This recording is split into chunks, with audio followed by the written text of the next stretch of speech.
Alrighty then. And we're live for episode 2 of Slap Happy Podcast.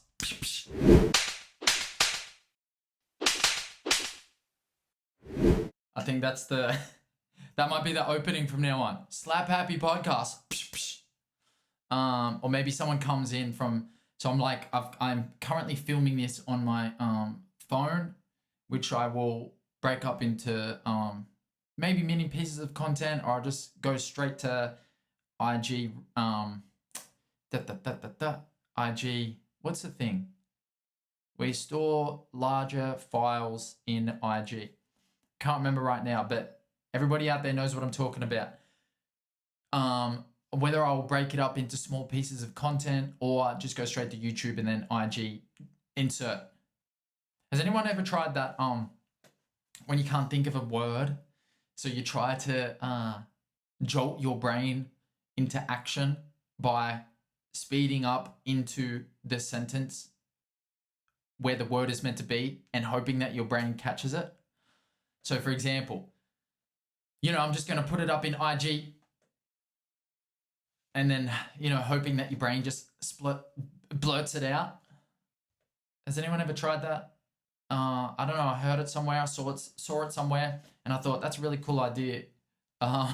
When you can't think of a word and you just, like for example, I'm just filming this and I'm just going to upload it onto IGTV. See, works. IGTV. So yeah, that's where I'm going to upload it, and YouTube probably. So I'm filming this. I did the first episode last week in inverted commas, but we all know it was only 10 minutes ago. I read somewhere when I was starting to plan for this, actually, Creative Juice, who are people who I look up to, the Creative Juice podcast. I want to give them a quick shout out. All the guys at Entrepreneur, I want to give them a quick shout out. I'm currently in their Indie Founder program. More on that probably later. But I would just like to say that, that for any independent artists out there, this is just a quick plug for a bunch of people that I really believe in before I get into this episode. For any creatives out there that are looking for a little bit of a leg up or some direction from no nonsense, no bullshit, artists who understand how to run a music business, Entrepreneur and the Creative Juice podcast are the fucking nuts. They are the best. I've been following these guys for at least 12 months now. I really believe in what they do.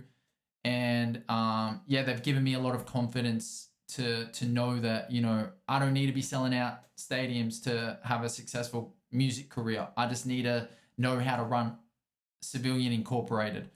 So, they've given me a lot of belief, and, I want to shout them out real quick. Circa and,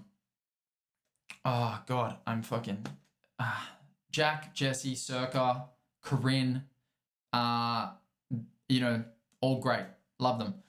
So anyway, I'm just going to get onto this episode. This episode is basically me talking about me, which is going to be a lot of the episodes, but in a little bit of detail in order to give you some context about who I am and what I do. So, which may inform you as to whether or not you want to continue with this podcast and, listen to. Anyway, the point about the Entrepreneur thing is they are, while studying one of their topics, Circa talks about batch recording the first 4 podcasts. So I don't know if I'm going to get all 4 done. It's quite late, but I'm on to my second, and yeah, here I am doing that. So I think that's a really good idea. Anyway, so I'm going to talk about myself for a little bit. I'm Savilian. I'm a hip hop artist. That's not what I do for a living though. That's my passion. That's my hobby. That brings me joy, but I don't make a living off of it. I make a living trading equities on the ASX intraday. That is my job. I'm an intraday trader, or otherwise known as a scalper.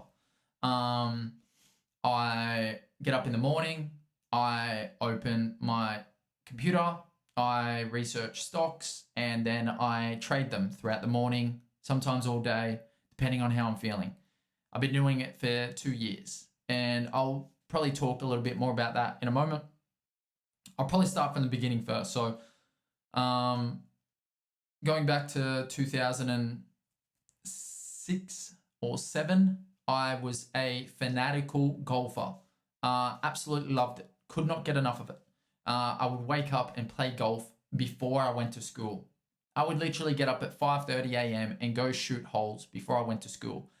My house in Coffs Harbour backed onto a golf course. I opened my back gate, there's a golf course.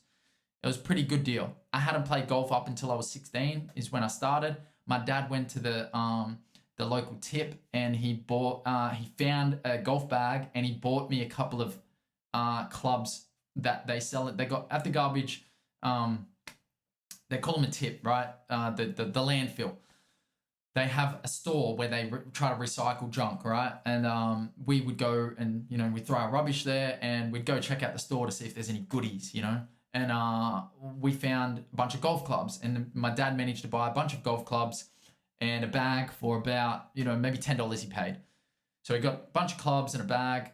Anyway, I took that $10 set of clubs and bag and I started playing golf because we had moved into this place where I could walk straight onto the golf course.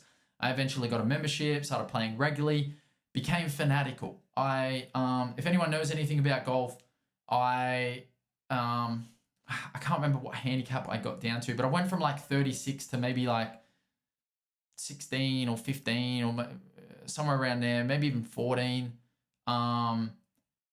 in like 6 months, something like that. I was just obsessed. I won the C grade championship. I won the C grade match play championship. I won a competition called the 27 holer because Coffs Harbour was a 27 hole golf course. I was just like, I was winning all these trophies. My name's up on the board. I'm killing it. I'm loving it. I'd play every day after school. In the holidays, in summer, I would play from the moment the sun came up to the moment the sun went down. I'm talking like, 6 a.m. to fucking 8:30 at night until I couldn't see the ball anymore. I was fanatical. Anyway, I got into a little bit of an accident maybe a year into my fanatical golf phase. I got hit in the eye with a golf ball. Now, I was on the driving range. It was a bit of a mishap. There was some, misconduct. And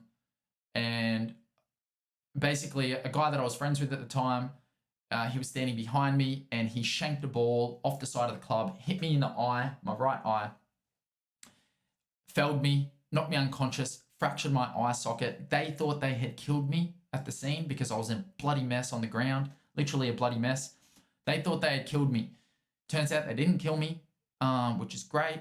But they put me in a golf cart and they drove me in that golf cart back to my house. Now I'm 16. I've got blood, like literally my eye is out here. Like it's fucked. I've got blood all over me. And the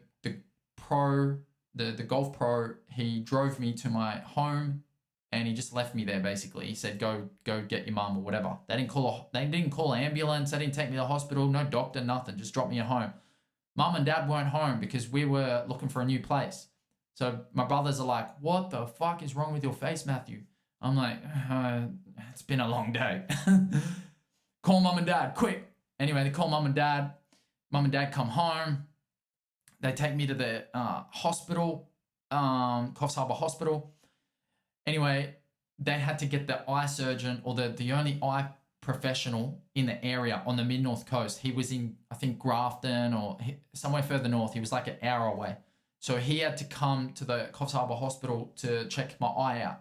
As he's looking at my eye, he's like, yeah, you've ruptured your globe in your right eye, which meant my eye had ripped open, which is clearly not a good thing. And he basically said on the spot, you're going to lose your right eye. And I remember him saying, there's a good chance you're going to lose your left eye as well. And so I he said to my parents, hey, I can operate on you now here at this hospital, or you can get the air ambulance down to Sydney and they can look at you in the Sydney Eye Hospital. Now, this motherfucker is the only like eye professional on the mid-north coast. He'd been driving around doing big ass 16-hour days and shit.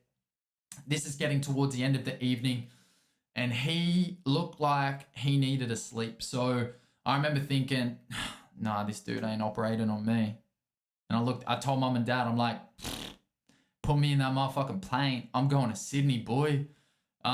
So, you know, they put me in the plane. I got flown down to Sydney. I was like, you know, all drugged up as fuck because at this stage they think I've lost my eye and I'm about to go into surgery. Anyway, I get down to Sydney Eye Hospital and, you know, I end up basically they realized that I haven't actually ruptured my globe. It's not that bad. It was pretty bad, but it wasn't that bad. So they give me a bunch of medicine. Anyway, they monitor me. I end up having to stay in Sydney Eye Hospital for like a month. And then maybe another 2 months, I have to go stay at my grandparents' place because they live in Blacktown in Sydney. And I had to go stay with them because mum and dad had to go back to my brother's in Coffs Harbour. So this is like a month, maybe like 2 weeks, month before Christmas as well. So I remember the Christmas carols were in the Domain as I could see them from my bed in the Sydney Eye Hospital. And what's interesting about the reason I'm telling this whole backstory about the whole golf and shit like that is because one, it will describe and will speak to a lot of other things that happened in my life, but this is kind of where I started writing. So before that, I had started, I think my brother had shown me hip hop. My brother Dave had his friend had shown him and he had shown me what hip hop was. You know, Wu-Tang Clan, I think some Biggie Smalls, some Eminem, and some Snoop Dogg. And I remember hearing these guys and I was like, I can do this. But at the time, I didn't start writing rap straight away. When I was in hospital, right, when I was taken away from sport, I was forced to lay there and not do much. I couldn't do much. My instructions were minimal activity, you know, heaps of rest. So for basically the month that I was in the Sydney Eye Hospital and the 2 months I was at my grandparents' place having to come back to the eye hospital 4 or 5 times a week to get checks, I was sedentary. I had to just sit or lay and not do anything. So I spent a lot of time writing. I was always kind of good with words. I always enjoyed using words.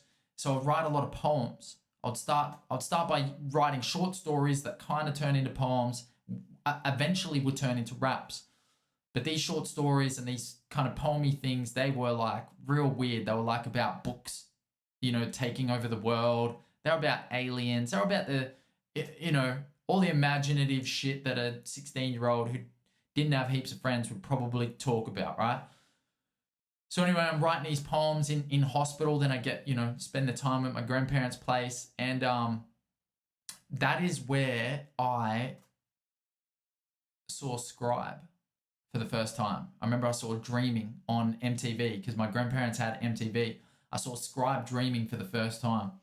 And I remember looking at that shit and I was like, wow, I don't know what's going on. I don't know what I'm seeing right now, but I can do that. I can put these words together. I can do that.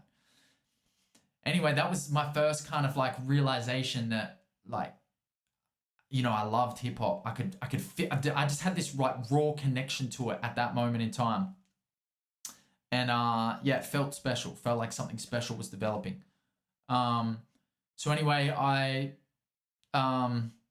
basically got let go from my grandparents.